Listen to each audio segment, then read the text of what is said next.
As Sunday services have resumed at Faith Village, as we get closer to whatever the new normal may be, Zachary and I have talked about some of the things maybe we've learned, some of the things God has been teaching us during this COVID-19 pandemic. And for me, if I had to say three things, they come to the top pretty fast. They're things we've talked about as a family. They're things we've talked about in some of the devotionals and things that we've done online as a church family as well. But those three things for me would be first, how blessed we really are. Things that were the mundane tasks, the day-to-day grind, like going to the grocery store, like getting up and going to work, or having to run to take care of things around town, or being so busy that we stopped somewhere and grabbed dinner. When those things went away, when we were out of groceries to buy, when stores closed, when people started not being able to work, it really was eye-opening how blessed we are. Even the things that we take for granted as just our day-to-day lives are blessings from God. We are so richly blessed in this city, in this state, in this country, compared to a lot of places. And there are places even within this country, in this city, that is not the norm. The trips to Walmart in the middle of the night or Market Street to buy whatever you need, that's not the norm for everyone. So for us to understand that even in those little things we are amazingly blessed, that's something that this time has helped us to understand. Something else that has been very eye-opening for us is the fact that we're probably a little too busy. We're very active. We want to sign up for everything. Our kids stay busy with things. But sometimes busy is that idol that we read about in Scripture. Sometimes we are serving so many other things that we're not serving God the way that we should. So in this time, as things slowed down, as we gathered around our table a little more, as we played a few more games, as we went on a few more walks and just spent time together, we've learned that maybe we don't need to be so busy. Maybe the things that we allow to occupy that calendar and that schedule, we need to take a closer look at those things and make sure we have our priorities in line.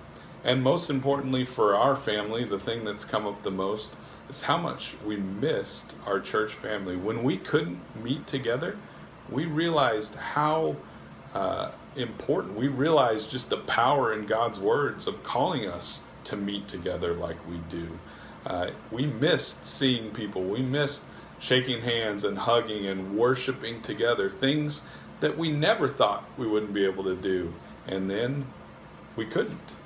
And so I believe that has been the biggest thing that we've learned, is just how important that church family is to us.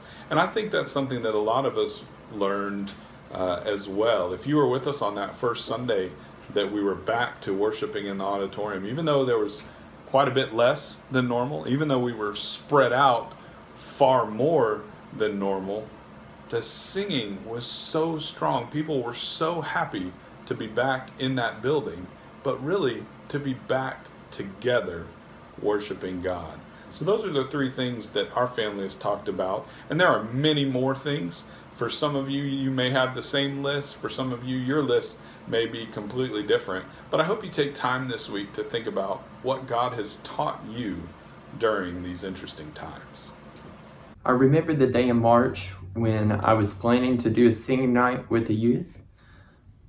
It was on Monday or Tuesday, and on Sunday I had announced that we were doing a singing night, and if you had any song requests, to send those in, and we were going to sing them on Wednesday.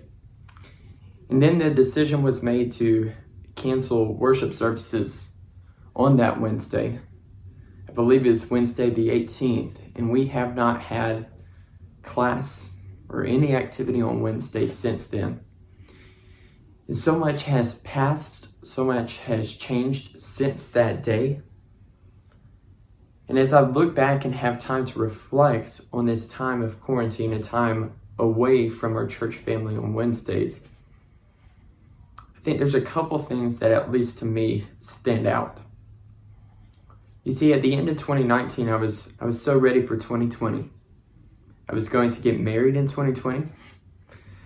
I was going to get to go to church camp and help plan an incredible week.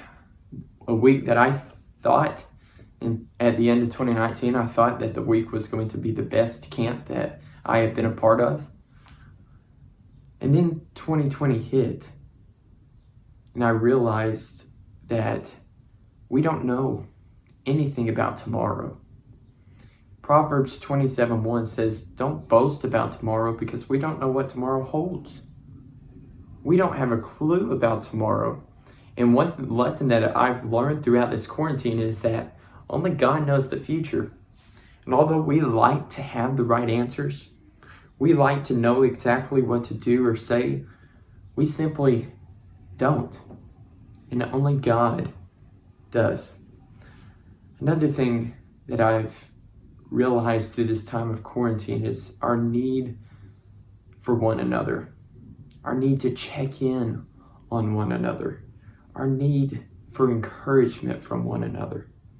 Multiple times in the Bible it says to encourage one another, 1 Thessalonians 5.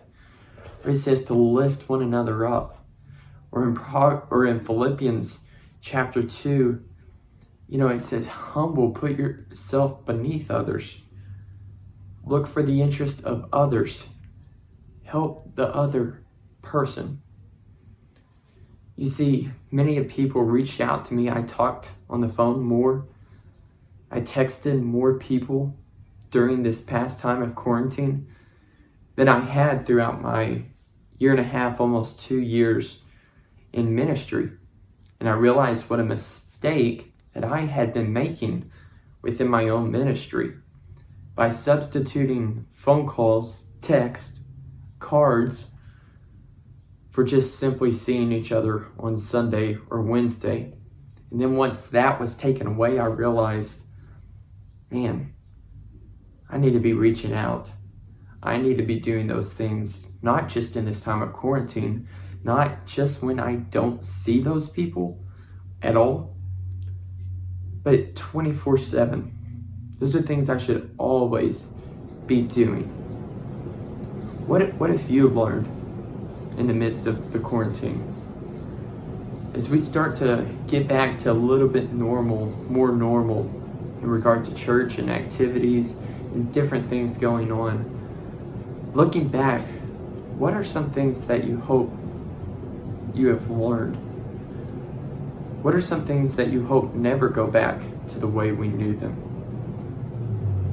I pray that we don't forget this time that we had apart from one another. I pray that God will keep it in our minds, that He will help us to reflect, to remember, to realize how thankful we were, and how thankful we are. God is in control, and I hope we never, ever forget that.